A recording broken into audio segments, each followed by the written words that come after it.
ಒಂದು ದಿವಸ ನಾವು ಗೋವಿಂದ ಸ್ವಾಮಿ ಹತ್ರ ಸಂಗೀತ ಕ್ಲಾಸಿಗೆ ಹೋಗ್ತಾ ಇದ್ದೆ. ಅವ್ರು ಹೇಳಿದ್ರು, ನೀವು ಬನ್ನಿ, ಇಲ್ಲಿ ಒಂದು ಸ್ವಾಮಿ ಇದ್ದಾರೆ, ಅವರು ಇದು ಮಾಡ್ತಾರೆ ಅಂತ. ನಾನು ಬಂದರೆ ಅವರು ಎಲೆ ಅಡಿಕೆ ಜಗದು ಉಗುರುತ್ತಿದ್ದಲ್ಲ, ಅದು ನೋಡಿ ನನಗೆ ಇವರೇನು ಸ್ವಾಮಿ ಅಂತ ಬಂತು. ನಾನು ಅಂದ್ಬಿಟ್ಟೆ ಅವರಿಗೆ, ನಾನು ನಿಮ್ಗೊಂದು ನಮಸ್ಕಾರ ಮಾಡ್ತೀನಿ, ನೀವು ಹೋಗಿ ಅವ್ರಿಗೆ ನಮಸ್ಕಾರ ಮಾಡಿ ಅಂತ ಹೋಗ್ಬಿಟ್ಟೆ. ಆಮೇಲೆ ಒಂದು ದಿವಸ ಇದ್ದಕ್ಕಿದ್ದಂತೆ ತುಂಬ ಅಸ್ತಮದಿದಾಗಿ ಉಸಿರು ಕಟ್ತಾ ಇತ್ತು. ಇದ್ದಕ್ಕಿದ್ದಂತೆ ಕಿಟಕಿ ಮೇಲೆ, ಗೋಡೆ ಮೇಲೆ ಅವ್ರದ್ದು ದೊಡ್ಡದು ಚಿತ್ರ ಬಂದ್ಬಿಟ್ಟು, ಈಗ ಸೀದಾ ಹೋಗಿ ಯೋಗ ಕ್ಲಾಸ್ ಸೇರು, ಇಲ್ಲೇ ಹತ್ತ ಯೋಗ ಕ್ಲಾಸ್ ಇದೆ, ಅದಕ್ಕೆ ಹೋಗಿ ಸೇರು ನೀನು, ಮತ್ತೆ ನಿನಗೆ ಗುಣ ಆಗುತ್ತೆ ಅಂತ ಹೇಳಿದರು. ನಾನು ಏನೂ ಇಲ್ಲ, ಮಲ್ಕೊಂಡಿದ್ದೆ, ಡ್ರೆಸ್ ಹಾಕೊಂಡು ಮಲ್ಕೋತಿದ್ದೆ. ಸೀದಾ ಹಾಗೇನೆ ಗಾಡಿ ಹತ್ತಿ ಅಲ್ಲಿ ಹೋದೆ. ಅಲ್ಲಿ ಬಾಗಿಲು ಮುತ್ತಾ ಇದ್ರು. ಅವ್ರು ಹೇಳಿದ್ರು, ಇದು ಒಂದು ಸೀಟ್ ಇದೆ ತಗೊಳ್ತೀವಿ ಅಂತ. ಒಂದೇ ಸೀಟ್ ಇತ್ತು. ಮತ್ತೆ ಒಂದು ತಿಂಗಳದೊಳಗೆ ನನಗೆ ತುಂಬಾ ಕಮ್ಮಿ ಆಗಿ ಬಂತು. ಅದಾದಮೇಲೆ ನಾನು ಅಷ್ಟು ನನಗೆ ಹೊಳಿಲಿಲ್ಲ, ಇವರಿಂದಾನೇ ಆಯಿತು ಅಂತ. ಆಮೇಲೆ ಒಂದು ದಿವಸ ಇಲ್ಲಿ ನಿಮಗಿದ್ದಂತಹ ಒಂದು ಆರೋಗ್ಯದ ಸಮಸ್ಯೆ ಬಾಬಾರವರ ಆಶೀರ್ವಾದದಿಂದ ದೂರ ಆಯ್ತು. Okay madam, thank you so much. ಭಕ್ತರಲ್ಲಿ ಬಾಬಾರವರ ಬಗ್ಗೆ ಹೇಳುವಾಗ ಎಷ್ಟು ಉತ್ಸಾಹ, ಎಷ್ಟು ಭಕ್ತಿ, ಎಷ್ಟು ಆ ಬಾಬಾರವರ ಮೇಲೆ ಪ್ರೀತಿ. ಈ ಬಾಬಾರವರ ಮತ್ತಷ್ಟು ಪವಾಡಗಳ ಬಗ್ಗೆ ಕೇಳೋಣ ಈ ಪೂಜೆಯ ಒಂದು ತುಣುಕಿನ ನಂತರ. ಈಗ ಕೃಷ್ಣವೇಣಿ ಅವರು ನಮ್ಮೊಂದಿಗಿದ್ದಾರೆ, ಬನ್ನಿ ಅವ್ರ ಜೊತೆ ಮಾತಾಡೋಣ. ನಮಸ್ತೆ ಮೇಡಮ್. ನಮಸ್ತೆ. ಹೇಳಿ ಮೇಡಮ್, ನೀವು ಬಾಬಾರವರ ಬಗ್ಗೆ ಏನ್ ಹೇಳಕ್ ಇಷ್ಟಪಡ್ತೀರಿ? ಬಾಬಾ ಅವರು ತುಂಬಾ ಪವಾಡ ಪುರುಷರು ಅಂತ ಹೇಳಕ್ ಬರ್ತೀವಿ, ದೈವ ಸಂಭೂತರು ಅಂತ ಹೇಳಕ್ಕೆ ಇಷ್ಟಪಡ್ತೀನಿ. ಜೊತೆಗೆ ಆಶೀರ್ವಾದ ತುಂಬಾನೇ ಮಾಡ್ತಾರೆ ಭಕ್ತರಿಗೆ ಅಂತ ಹೇಳಕ್ ಇಷ್ಟಪಡ್ತೀನಿ. ಪ್ರೀತಿಯಿಂದ ಕಾಣ್ತಾರೆ ಭಕ್ತರನ್ನ ಅಂತ ಇಷ್ಟಪಡ್ತೀನಿ. ಜೊತೆಗೆ ನಂಬಿಕೆ ಇಟ್ಟು ಬಂದವ್ರನ್ನ ಕೈ ಬಿಡಲ್ಲ ಅಂತ ಹೇಳಕ್ ಇಷ್ಟಪಡ್ತೀನಿ. ಜೊತೆಗೆ ತುಂಬಾನೇ ಆಶೀರ್ವಾದಗಳು ಭಕ್ತರಿಗೆ ಆಗಿದೆ ಅಂತ ಹೇಳಕ್ ಇಷ್ಟಪಡ್ತೀನಿ. Thank you madam, thank you so much ನಿಮ್ಮೊಂದಿಗೆ ಮಾತಾಡಿದ್ದು. ಬಾಬಾರವರು ಎಂಥವರು, ಅವರಲ್ಲಿ ಎಂತೆಂಥ ಒಳ್ಳೆಯ ಗುಣಗಳಿತ್ತು ಅನ್ನೋದನ್ನ ಕೇಳಿದ್ದೀವಿ. ಈಗ ಮತ್ತೊಂದು ಬಾಬಾರವರ ದೃಶ್ಯವನ್ನ ನೋಡಿ ಬರೋಣ, ಬಾಬಾರವರ ಭಜನೆಯನ್ನ ಕೇಳಿ ಬರೋಣ. ನಂತರ ಬಾಬಾರವರ ಪವಾಡಗಳ ಬಗ್ಗೆ ಮಾತನ್ನ ಮುಂದುವರಿಸೋಣ. ಸದಾನಂದ ಬಾಬಾರವರಿಂದ ಆಶೀರ್ವಾದದ ಮಾರ್ಗವನ್ನ ಪಡೆದು ಅವರ ಆಶೀರ್ವಾದದಿಂದಲೇ ತಮ್ಮ ಜೀವನವನ್ನ ನಡೆಸಿರುವಂತಹ ದಯಾನಂದ ಸಾಗರ್ ಅವರು ನಮ್ಮೊಂದಿಗಿದ್ದಾರೆ. ಬನ್ನಿ ಅವರು ಬಾಬಾರವರ ಹತ್ರ ಹೇಗೆ ಆಶೀರ್ವಾದವನ್ನ ಪಡೆದ್ರು, ಬಾಬಾರವರು ಹೇಗೆ ಅವರಿಗೆ ಉನ್ನತ ಮಾರ್ಗಕ್ಕೆ ಹೋಗಲು ದಾರಿಯನ್ನ ತೋರಿಸಿದ್ರು ಅನ್ನೋದನ್ನ ಹೇಳ್ತಾರೆ. ನಮಸ್ತೆ ಸರ್. ಅಖಿಲಾಂಡ ಕೋಟಿ ಬ್ರಹ್ಮಾಂಡ ನಾಯಕ ರಾಜಾದಿರಾಜ ಶ್ರೀ ಶ್ರೀ ಶ್ರೀ ದತ್ತಗುರು ಸದಾನಂದ ಮಹಾರಾಜ್ ಕಿ ಜೈ. ಸದಾನಂದ ಮಹಾರಾಜರು ಮಾನವ ರೂಪದಲ್ಲಿದ್ದರು, ಶಕ್ತಿ ಮಾತ್ರ ಅಪಾರ. ಅವರು ಬ್ರಹ್ಮ ವಿಷ್ಣು ಮಹೇಶ್ವರ ಆದಿಶಕ್ತಿ ಲಕ್ಷ್ಮಿ ಮತ್ತು ಸರಸ್ವತಿ ಸಮೇತರಾಗಿರ್ತಕ್ಕಂಥ ಕಾಮಧೇನು ಕಲ್ಪವೃಕ್ಷ, ಕಲಿಯುಗದ ಕಾಮಧೇನು ಕಲ್ಪವೃಕ್ಷ ಸದಾನಂದ ಮಹಾರಾಜರು. ಅವರನ್ನು ನೋಡಿದರೆ ಯಾರಿಗೂ ಅರ್ಥ ಆಗಲ್ಲ ಇವರು ದೇವರು ಅನ್ನೋದು.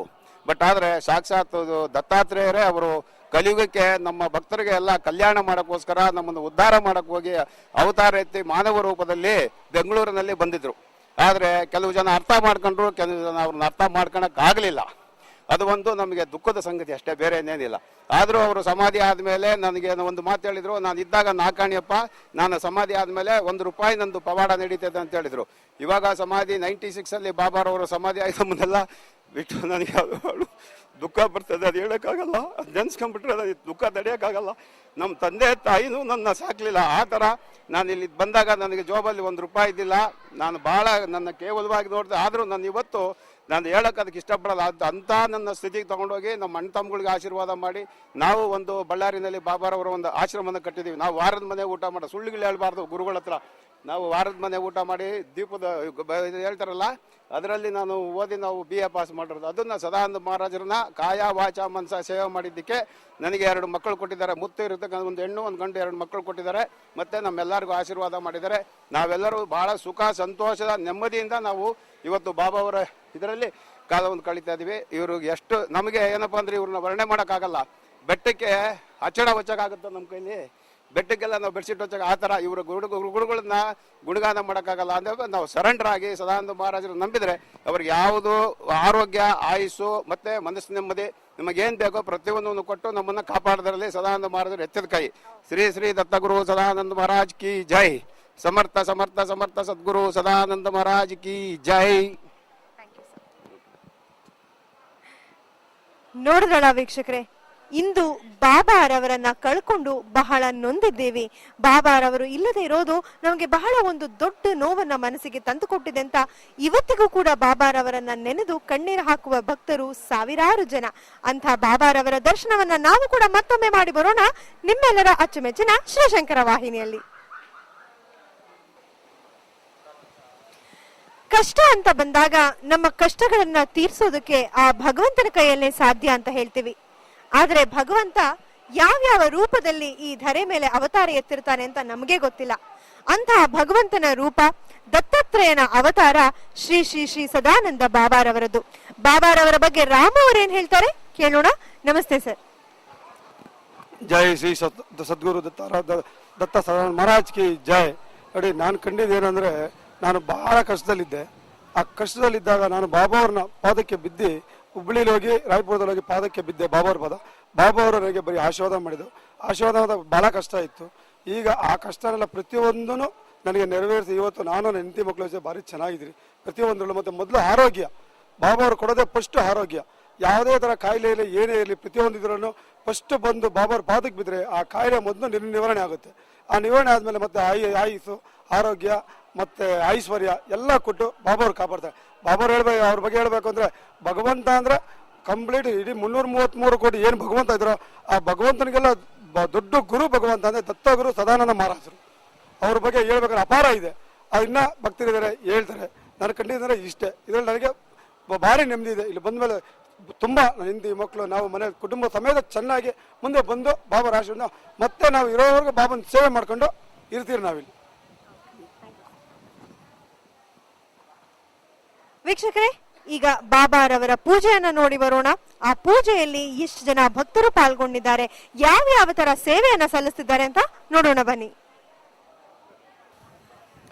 ಈಗ ಶ್ರೀನಿವಾಸ್ ರವರು ಬಾಬಾರವರ ಬಗ್ಗೆ ಏನ್ ಹೇಳ್ತಾರೆ ಕೇಳೋಣ. ನಮಸ್ತೆ ಸರ್, ಹೇಳಿ ಬಾಬಾ ಅವರ ಬಗ್ಗೆ ನೀವೇನ್ ಹೇಳ್ತೀರಿ? ನನಗೆ ಈ ಆಶ್ರಮಕ್ಕೆ ಬಂದಾಗ ಥ್ರೋಟ್ ಕ್ಯಾನ್ಸರ್ ಇತ್ತು. ಅದು 9 ಆರತಿಗೆ ಕಂಟಿನ್ಯೂಸ್ ಆಗಿ ಬಂದರೆ ಹೋಗುತ್ತೆ ಅಂತ ಇಲ್ಲಿ ಗುರುಗಳು ಹೇಳಿದ್ರು, ನಮ್ಮ ಸಾಗರ್ಜಿಯವರು.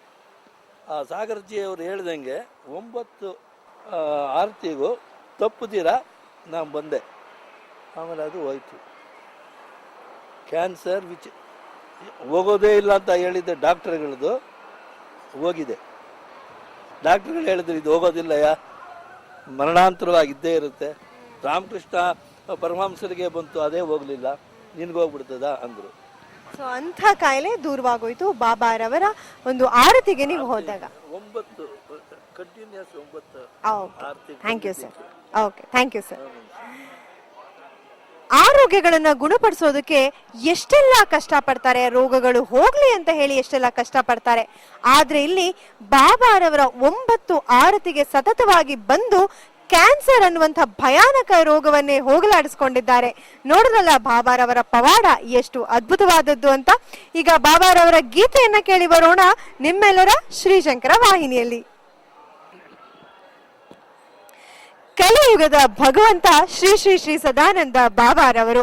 ಅವರು ಎಷ್ಟು ಜನರಿಗೆ ಕಷ್ಟಗಳನ್ನ ತೀರಿಸಿದ್ದಾರೆ, ಎಷ್ಟು ಜನರ ಇಷ್ಟಾರ್ಥಗಳನ್ನ ಈಡೇರಿಸಿದ್ದಾರೆ. ಭಕ್ತರು ಬಂದು ಬಾಬಾರವರ ಹತ್ರ ಅಂಗಲಾಚಿ ಕೇಳಿದ ವರವನ್ನೆಲ್ಲ ಬಾಬಾರವರು ದಯಪಾಲಿಸೇ ತೀರ್ತಾರೆ. ಈಗ ಮತ್ತೊಬ್ಬರು ಭಕ್ತರಿದ್ದಾರೆ, ಬನ್ನಿ ಅವ್ರೇನ್ ಹೇಳ್ತಾರೆ ಕೇಳೋಣ. ನಮಸ್ತೆ ಸರ್, ತಮ್ಮ ಹೆಸರು? ನನ್ನ ಹೆಸರು ಮಂಜಪ್ಪ ಅಂತ ಹೇಳಿ.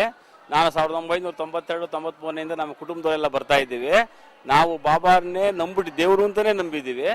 ಆದ್ರೆ ಈ ಕಲಿಯುಗದಲ್ಲಿ ಅವತಾರ ಪುರುಷರು ದತ್ತಾವತಾರಿಗಳು ಇಲ್ಲಿ ಬಂದಿರ್ತಕ್ಕಂಥಲ್ಲ ಯಾವುದೇ ಒಂದು ಕಷ್ಟ ಬರ್ದಂಗೆ ನೋಡ್ಕೊತಾನೆ, ನೆಮ್ಮದಿ ಕೊಡ್ತಾನೆ, ಸುಖ ಸಂತೋಷ ಕೊಡ್ತಾನೆ.